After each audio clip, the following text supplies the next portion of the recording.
Good morning, students. Today's our topic is wind power disadvantage. Last time આપણે advantages જોયા હતા, હવે disadvantage. દરેક વસ્તુના બંને પાસા હોય, એ એડવાન્ટેજ અને ડિસએડવાન્ટેજ. તો આપણે ડિસએડવાન્ટેજ જોઈશું. First disadvantage is the wind fluctuates. Fluctuate એટલે કે ફેરફાર થવો. Wind energy has a similar drawback to solar energy in that it is not a constant energy source. જેમ સોલાર એનર્જી છે એમાં આપણે જોયું હતું કે સૂર્ય છે એ અમુક સંજોગોમાં સૂર્ય ઉગતો નથી અથવા તો એનો પ્રકાશ પડતો નથી. એ રીતે પવન જે છે એ અમુક સંજોગોમાં કાં તો ઓછો હોય છે અથવા તો નથી હોતો. Although wind energy is sustainable and will never run out, the wind is not always blowing. જેમ એનર્જી જે છે એ ટકાઉ છે, ક્યારેય બંધ નહીં થાય, પણ એક અમુક સમયે જે છે એ ફૂંકાતો બંધ થઈ જતો હોય છે. સાવ કાયમ માટે બંધ થતો નથી, પણ એ અમુક સમય માટે પવન હોતો નથી. This can cause serious problems for wind turbine developers who will often spend significant time and money investing whether or not a particular site is suitable for the generation of wind power. હવે આ જે છે પવન ફૂંકાવો અથવા તો ન ફૂંકાવો, એ જે turbine developer છે, એટલે કે આ જે વિન્ડ મિલ કે પવન ચક્કીના સ્પેર પાર્ટ્સ એટલે કે જે ટર્બાઇન બનાવે છે, એ કંપનીઝ માટે અથવા તો એ લોકો માટે એ ઘણું બધી તકલીફ હોય છે, કારણ કે એમાં ઘણા ખરા પૈસા ઇન્વેસ્ટ થયેલા હોય છે. એટલે અમુક જ જગ્યાએ જે છે એ વિન્ડ મિલ જે છે, પવનચક્કી જે છે એ ઇન્સ્ટોલ થઈ શકતી હોય છે. એની પરફેક્ટ સાઇટ જે છે કે કઈ જગ્યાએ એ પવનચક્કીને ગોઠવવી અથવા તો પવનચક્કીને રાખવી, જેથી વ્યવસ્થિત રીતે પવન ઉર્જાથી એ ઇલેક્ટ્રિસિટી જે છે એ ડેવલપ થઈ શકે. તો એટલા માટે એ લોકો માટે એક આ મોટો પ્રશ્ન હોય છે. દેન ઇન્સ્ટોલેશન ઇઝ એક્સપેન્સિવ. પવનચક્કી જે છે એ કોઈ જગ્યાએ ઇન્સ્ટોલેશન કરવું એ પણ એક થોડુંક મોંઘું હોય છે. Although costs are reducing over time, the installation of a wind turbine is considered expensive. સમય જતાં ધીરે ધીરે એ જે કોસ્ટ છે એનો રેટ એ ઓછો થતો ગયો છે, પણ છતાં એ ટર્બાઇન જે છે એનો રેટ જે છે ખૂબ વધારે હોય છે, એ ઘણું મોંઘું થતું હોય છે. First, a site survey will need to be carried out, which may involve having to erect a sample turbine to measure wind speeds over a significant period of time. જે કોઈ જગ્યાએ આપણે પવનચક્કી ઇન્સ્ટોલ કરવાની હોય તે ડાયરેક્ટલી ઇન્સ્ટોલ થઈ શકતું નથી. એના માટે પહેલાં સર્વે કરવો પડતો હોય કે કઈ રીતનું વાતાવરણ છે અથવા કઈ રીતની જગ્યા છે. એ જગ્યાએ જઈ અને એક સેમ્પલ જે છે ઇન્સ્ટોલેશન કરવું પડતું હોય, સેમ્પલનું એક ટર્બાઇન બનાવવું પડતું હોય, એનો પવનની સ્પીડ કેટલી છે એ જાણવું પડતું હોય કે કયા પ્રમાણમાં કઈ દિશામાંથી કઈ રીતે પવન આવશે. તો એના માટે જે છે એક પવનચક્કી બનાવી સેમ્પલ ત્યાં ઇન્સ્ટોલ કરવી પડતી હોય છે. If deemed adequate, the wind turbine will need to be manufactured, transported and erected on top of a pre-built foundation. જે મેં વાત કરી કે પહેલાં જે છે એ ફાઇનલ ઇન્સ્ટોલેશન કર્યા પહેલાં એક મેન્યુફેક્ચર કરી અને સેમ્પલ બનાવીને ત્યાં મૂકવું પડે. દરેક વખતે એ સક્સેસ જાય એવું જરૂરી હોતું નથી. એટલે જ્યારે એ નિષ્ફળ જાય છે ત્યારે એ વધારે એક્સપેન્સ થતો હોય છે, કારણ કે એના માટે ઘણી બધી તૈયારીઓ કરવી પડતી હોય છે એક ટેસ્ટિંગ માટે. તો એના કારણે જે છે આ એક્સપેન્સ વધી જતો હોય છે. All of these processes contribute to the overall cost of installing a wind turbine. હવે આ જે કોસ્ટ છે એ ઓવરઓલ જે ઇન્સ્ટોલેશન છે એમાં એડ થતું હોય. ઇન કેસ એ સક્સેસ જાય અને ત્યાં આપણે ફાઇનલી જ્યારે ઇન્સ્ટોલેશન કરતા હોઈએ તો એ ફાઇનલ ઇન્સ્ટોલેશન જે છે એમાં આ બધો જ ચાર્જ જે છે ઇન્ક્લુડ થતો હોય, કારણ કે ટેસ્ટિંગ માટે પણ આપણે એની માટે ખર્ચ કરેલો છે. When the above is taken into account for offshore wind farms, costs become much greater. આપણે જોઈએ છે કે ઘણી બધી જગ્યાએ દરિયાકાંઠાની નજીકમાં જે છે પવનચક્કી ઇન્સ્ટોલ કરેલી હોય છે, કારણ કે પાણી જે દરિયા કિનારાવાળો વિસ્તાર છે ત્યાં એ પવન જે છે એનો વધારે ફોર્સ રહેતો હોય છે, એટલે ત્યાં ઇન્સ્ટોલ કરવામાં આવતી હોય છે.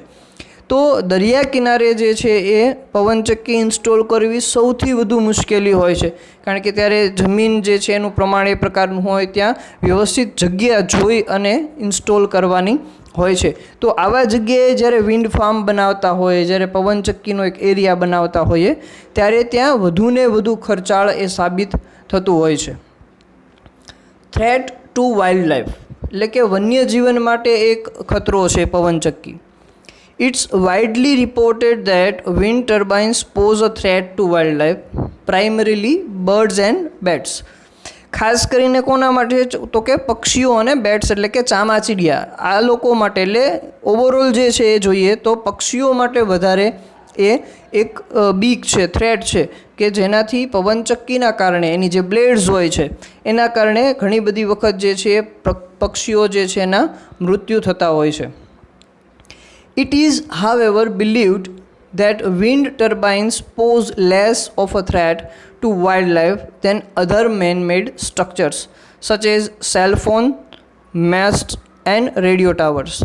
હવે આ જે પવનચક્કી જે છે એ બીજા બધા જે મેનમેડ છે, એટલે કે આપણા દ્વારા જે સ્ટ્રક્ચર બનાવેલા હોય છે, જેમ કે સેલફોનના ટાવર છે, રેડિયો ટાવર છે, એમાં જેટલા મૃત્યુદર થતા હોય છે પક્ષીઓના, એના કરતાં ઘણા ખરા લેવલે ઓછા મૃત્યુ જે છે એ આ પવનચક્કી દ્વારા થતા હોય છે, કારણ કે પવનચક્કીમાં ઘણા બધા ગેપ હોય છે અને આ જે સેલફોન અને રેડિયો ટાવર છે એના રેડિયેશન પણ ખૂબ વધારે હોય છે, જેનાથી મૃત્યુ થતા હોય છે.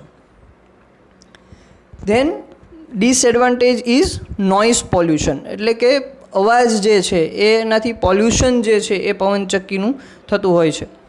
One of the most popular disadvantages of wind turbines is the noise pollution that they generate.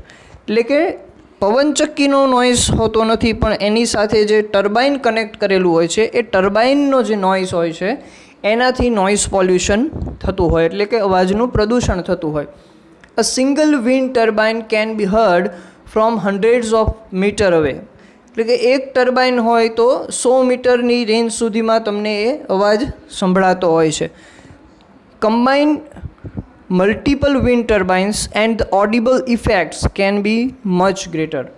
ઘણી બધી પવનચક્કી હોય અને એની સાથે ઘણા બધા ટર્બાઇન્સ હોય, જ્યારે બધાનો અવાજ એક સાથે આવે ત્યારે એ અવાજ જે છે ઘણો બધો વધી જતો હોય છે, અને જેના કારણે નોઇઝ પોલ્યુશન થતું હોય છે. Noise pollution from wind turbines has ruined the lives of some homeowners. એટલે કે જે નોઇઝ પોલ્યુશન થાય છે અને એ જે ટર્બાઇન છે એનાથી ઘણા બધા જે એની નજીકમાં જે લોકો રહેતા હોય છે, નિવાસ જેના હોય છે, ઘર હોય છે, એ લોકોનો જીવન જે છે ઘણા ખરા અંશે નોઇઝ પોલ્યુશનથી હેરાન થઈ જતા હોય છે, બરબાદ થઈ જતું હોય છે, કારણ કે એ સતત અવાજ આવ્યા કરતો હોય છે. Although steps are often taken to site wind turbines away from dwelling, they do sometimes get built too close to where people live, and this is why new wind farms often come up against strong public objection. જેમ જે કોઈ પણ જગ્યાએ આવા પ્રકારના વિન્ડમિલ્સ એટલે કે પવનચક્કી જે ઇન્સ્ટોલ થતા હોય છે ત્યાંના લોકો જે છે ઓબ્જેક્શન લેતા હોય છે કે નજીકમાં ન હોવું જોઈએ, એટલે એનું જે સ્થાન છે એટલે કે એનું જે ઇન્સ્ટોલેશન છે એ ચેન્જ કરવામાં આવતું હોય છે, કારણ કે એની જગ્યા એવી જ રાખવામાં આવે કે જે હોમ એટલે કે ઘરની આસપાસ ન હોય, જેને રેસિડેન્શિયલ એરિયા આપણે કહીએ છીએ, કે જ્યાં લોકો રહેતા હોય છે એનાથી દૂર રાખવામાં આવતું હોય, જેથી કરીને લોકોને ડિસ્ટર્બન્સ ન થાય અથવા તો નોઇઝ પોલ્યુશન ન થાય. અને જો રાખવામાં આવે તો એનું ઘણું બધું પબ્લિક ઓબ્જેક્શન પણ લેવાતું હોય છે, એટલે ત્યાંના લોકો જે છે એનો સખત વિરોધ કરતા હોય છે. Then last disadvantage is visual pollution. Another widely reported disadvantage of wind turbines is visual pollution. બીજું પણ જે છે એક વિઝ્યુઅલ એટલે કે દેખીતી રીતે થતું પોલ્યુશન, એક પ્રદૂષણ છે. Although many people actually like the look of wind turbines, others do not and see them as a blot on the landscape. ઘણા બધા લોકોને જે છે પવનચક્કીનો લુક ગમતો હોય કે ટર્બાઇન છે એ જે છે બરાબર છે એવું લાગતું હોય છે, બરાબર. પણ ઘણા બધા લોકોને એવું પણ લાગતું હોય કે જેમ કે કોઈ ચિત્રમાં કંઈ ડાઘ હોય તો એના જેવું એક એઝ્યુમ થતું હોય કે કોઈ સારી એક જગ્યા છે જે જમીન છે એ જમીનમાં આ પ્રકારનું જે પવનચક્કી ઇન્સ્ટોલ કરેલી હોય છે એ એક પ્રકારનો દાગ સમાન જે છે એ લોકોને લાગતું હોય. This tends to come down to personal opinion, and as more wind farms are built, public acceptance is becoming commonplace. એટલે પછી ધીરે ધીરે આ ઓપિનિયન જે છે એ પર્સનલ થતો જતો હોય છે, બરાબર. કે અમુક લોકો જે છે એનું વલણ જ એ પ્રકારનું હોય કે આ અમને નથી પોસાતું અથવા તો નથી ગમતું આજુબાજુમાં. અને જે વિન્ડ ફાર્મ છે એ પણ એ લોકોને નથી ગમતા હોતા. Public acceptance is becoming common place. પછી જે છે એ સ્વીકૃતિ ધીરે ધીરે જે છે એ થતી હોય છે, પણ અમુક સમયે અમુક જે લોકો છે એ એને સ્વીકારી શકતા હોતા નથી. ઇઝીલી એ એક્સેપ્ટ થતું હોતું નથી. So this is four today wind power disadvantage. Thank you. Next topic આપણે નેક્સ્ટ વિડીયોમાં જોઈશું.